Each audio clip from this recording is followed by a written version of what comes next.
Mishima's life was dedicated to a return of the spirit of the samurai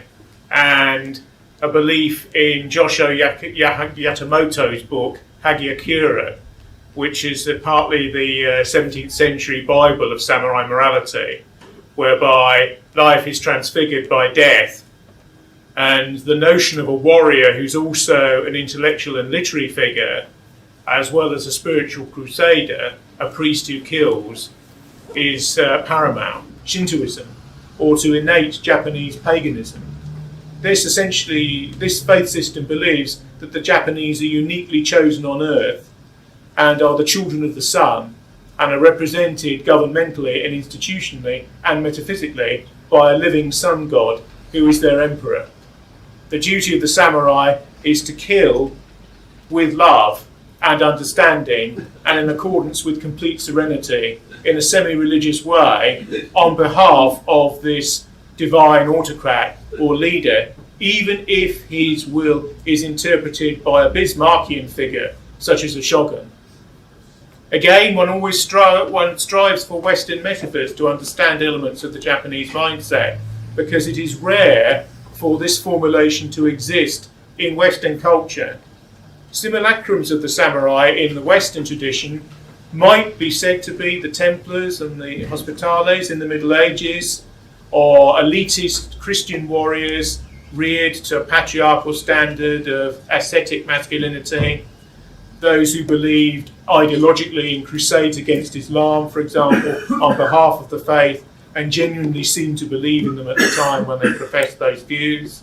One also possibly has elites in all armies, such as the Praetorian elite in the Roman legions, the Spartan courage and system of land-based fighting, but the cultivation of a priesthood that is also a killing machine,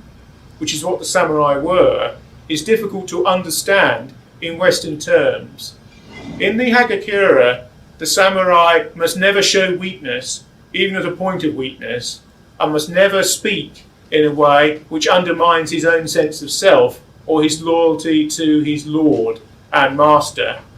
Samurai should strive for this odd combination of fanaticism, steeliness, clearness of thought, and serenity of temper. The samurai should feel no guilt over killing, but the flip side of this is that the samurai is always ready to kill himself in relation to a system of honour. In the Japanese traditionalist belief system, suicide is morally meritorious, which is something that the Western mind finds difficult to comprehend. This is because Shintoism preaches the notion of direct reincarnation as a fact, rather than just as an idea that can be spiritually postulated. In samurai rhetoric and law, and these ideas had the force of law for this pre-existent military elite inside Japan, if you were killed or if you committed ritual suicide, you immediately were reborn in a mother's womb 40 days later as a new human being. This meant that in their conception of self, suicide was not the end. Most of the greatest and most glorious figures in Japanese culture have committed suicide and have been praised for this, both in their own time and afterwards. All suicides have to write a poem before they die, which is called a death poem,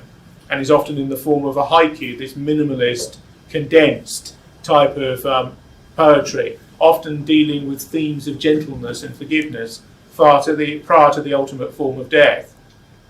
Mishima believed that this is what Japan was and is and could be, and he believed that the spirit of the samurai, both male and female, fluctuated in Japan and should be brought back in a period when it had been relaxed to the point of semi-oblivion in the late 1940s, 1950s, 1960s, and up to his own seppuku, if I pronounced that right, in 1970, when he ended his own life on the 25th of November 1970, in a way which caused consternation. Mishima's ritual suicide took place in an army camp in 1970.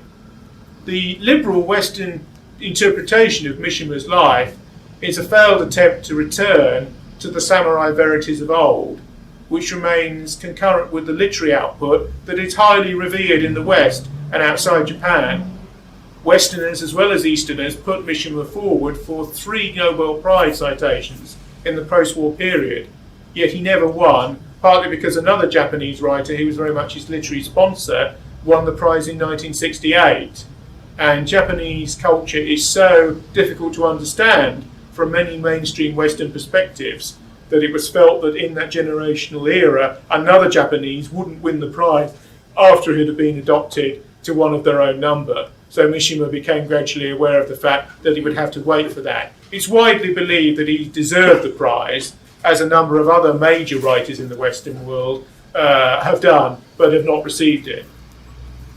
Mishima's literary output is divided into two halves, one of which deals with, if you like, quite decadent themes in certain respects. Mishima is drawn to extremes, and in Confessions of a Mask, he's drawn to extremes of auto-mutilation and sacrifice of self and the wearing of masks as part of social identity. The concept of the mask is cardinal to what it is to be Japanese.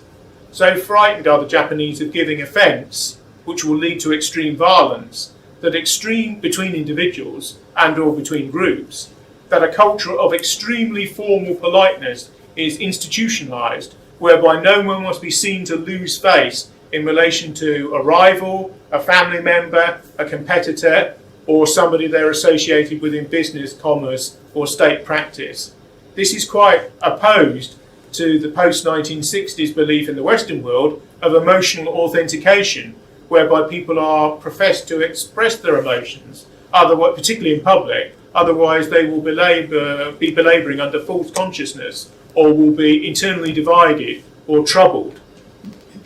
In Jungian psychoanalysis or analytical psychology, there's a belief that all people have a shadow, which is their more negative, ferocious, adversarial and barbaric side, and that to be a whole human being, this has to be integrated into the personality. In the Japanese way of thinking, this is already integrated into the personality and doesn't need to be shown because it will lead to conflict of a very barbaric manner. There's an extreme tension in Japanese society, and there are strong sadomasochistic features from a Western viewpoint in a society that holds itself taut and rigid, almost like a man in archery who's just about to release a longbow. And yet at the same time, there's a softness and a gentility and an aesthetic decorum, particularly about traditional Japanese attitudes, which strikes a Westerner as a belief in perfection and stylization. This ability to slip from stylization, the tea ceremony, for example, which is a key samurai ritual, copied by the rest of the culture, and which has to be separated from just tea drinking in an English sort of 4:30 in the afternoon sort of a way, and the possibility of extreme violence, which is always the legacy of the samurai tradition, and which lies at the heart of a lot of Japanese notions of themselves.